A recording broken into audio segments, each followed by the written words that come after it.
दोस्तों, अब जानते हैं कृष्ण ने द्रौपदी के पुकारने का इंतजार क्यों किया।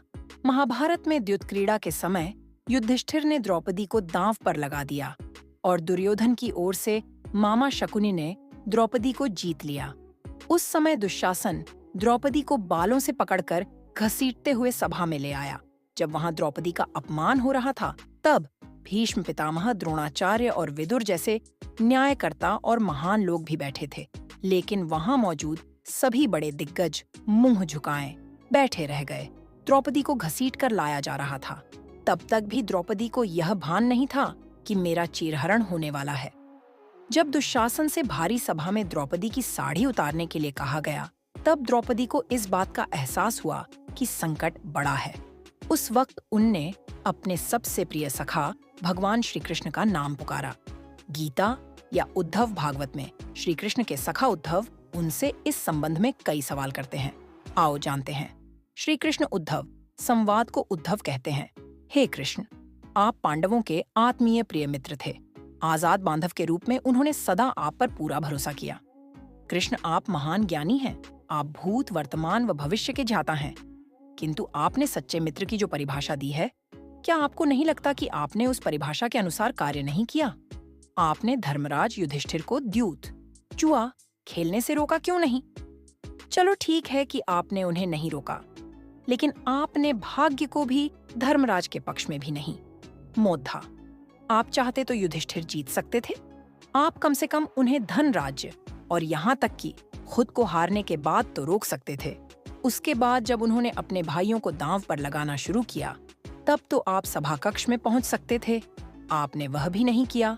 उसके बाद जब दुर्योधन ने पांडवों को सदैव अच्छी किस्मत वाला बताते हुए द्रौपदी को दांव पर लगाने को प्रेरित किया और जीतने पर हारा हुआ सब कुछ वापस कर देने का लालच दिया, कम से कम तब तो आप हस्तक्षेप कर ही सकते थे। अपनी दिव्य शक्ति के द्वारा आप पांसे धर्मराज के अनुकूल कर सकते थे। इसके स्थान पर आपने तब हस्तक्षेप किया जब द्रौपदी लगभग अपना शील खो रही थी। तब आपने उसे वस्त्र देकर द्रौपदी के शील को बचाने का दावा किया। लेकिन आप यह दावा भी कैसे कर सकते हैं? उसे एक आदमी घसीटकर सभा में लाता है और इतने सारे लोगों के सामने निर्वस्त्र करने के लिए छोड़ देता है। एक महिला का शील क्या बचा, आपने क्या बचाया? अगर आपने संकट के समय में अपनों की सहायता नहीं की, तो आपको आपात बांधव कैसे कहा जा सकता है? बताइए, आपने संकट के समय में सहायता नहीं की तो क्या फायदा? क्या यही धर्म है? इन प्रश्नों को पूछते पूछते उद्धव का गला रुंध गया और उनकी आंखों से आंसू बहने लगे। भगवान श्री कृष्ण मुस्कुराते हुए बोले, प्रिय उद्धव, यह सृष्टि का नियम है कि विवेकवान ही जीतता है। उस समय दुर्योधन के पास विवेक था, धर्मराज के पास नहीं। यही कारण रहा कि धर्मराज पराजित हुए। उद्धव को हैरान परेशान देखकर कृष्ण जी आगे बोले, दुर्योधन के पास जुआ खेलने के लिए पैसा और धन तो बहुत था, लेकिन उसे पासों का खेल खेलना नहीं आता था। इसलिए उसने अपने मामा शकुनी का द्यूतक्रीड़ा के लिए उपयोग किया। यही विवेक है। धर्मराज भी इसी प्रकार सोच सकते थे और अपने चचेरे भाई से पेशकश कर सकते थे कि उनकी तरफ से मैं खेलूंगा। जरा विचार करो कि अगर शकुनी और मैं खेलते तो कौन जीतता? पासे के अंक उसके अनुसार आते या मेरे अनुसार? चलो इस बात को जाने दो। उन्होंने मुझे खेल में शामिल नहीं किया। इस बात के लिए उन्हें क्षमा किया जा सकता है, लेकिन उन्होंने विवेक शून्यता से एक और बड़ी गलती की, और वह यह कि उन्होंने मुझसे प्रार्थना की कि मैं तब तक सभा कक्ष में न आऊं जब तक कि मुझे बुलाया न जाए, क्योंकि वे अपने दुर्भाग्य से खेल मुझसे छुपकर खेलना चाहते थे। वे नहीं चाहते थे मालूम पड़े कि वे जुआ खेल रहे हैं। इस प्रकार उन्होंने मुझे अपनी प्रार्थना से बांध दिया।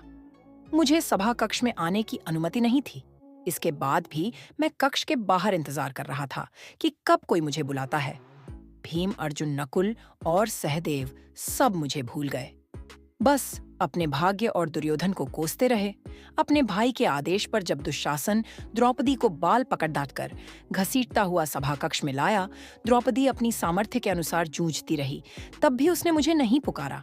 उसकी बुद्धि तब जागृत हुई जब दुशासन ने उसे निर्वस्त्र करना प्रारंभ किया। जब उसने स्वयं पर निर्भरता छोड़कर हरि हरि अभयम, कृष्णा अभयम की गुहार लगाई, तब मुझे उसके शील की रक्षा का अवसर मिला। जैसे ही मुझे पुकारा गया, मैं अविलंब पहुंच गया। अब इस स्थिति में मेरी गलती बताओ, उद्धव बोले। कान्हा, आपका स्पष्टीकरण प्रभावशाली अवश्य है, किंतु मुझे पूर्ण संतुष्टि नहीं हुई। क्या मैं एक और प्रश्न पूछ सकता हूँ? कृष्ण की अनुमति से उद्धव ने पूछा। इसका अर्थ यह हुआ कि आप तभी आओगे जब आपको बुलाया जाएगा। क्या संकट से घिरे अपने भक्त की मदद करने आप स्वतः नहीं आओगे? कृष्ण जी मुस्कुराए। उद्धव, इस सृष्टि में हर एक का जीवन उसके स्वयं के कर्मफल के आधार पर संचालित होता है। न तो मैं इसे चलाता हूँ और न ही इसमें कोई हस्तक्षेप करता हूँ। मैं केवल एक साक्षी हूँ। मैं सदैव तुम्हारे नजदीक रहकर जो हो रहा है उसे देखता हूँ।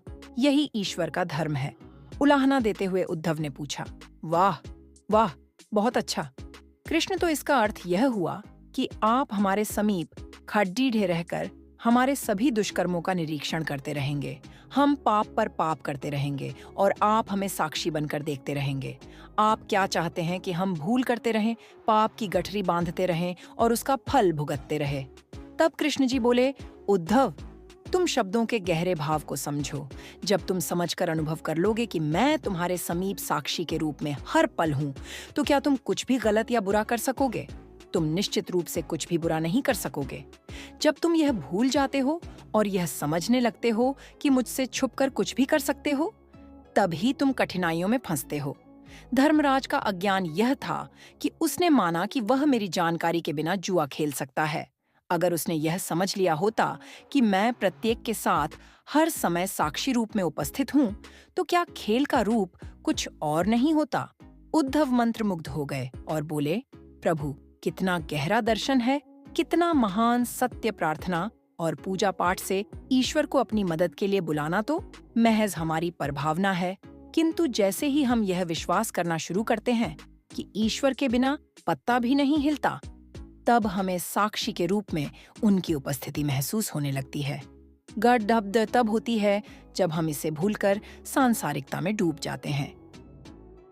तो दोस्तों, आज की इस वीडियो में बस इतना ही। अगर आपको के वीडियो पसंद आई तो लाइक, शेयर और चैनल को सब्सक्राइब करना न भूलें। अगर आप किसी अन्य विषय पर वीडियो देखना चाहते हैं तो कमेंट में जरूर लिखें।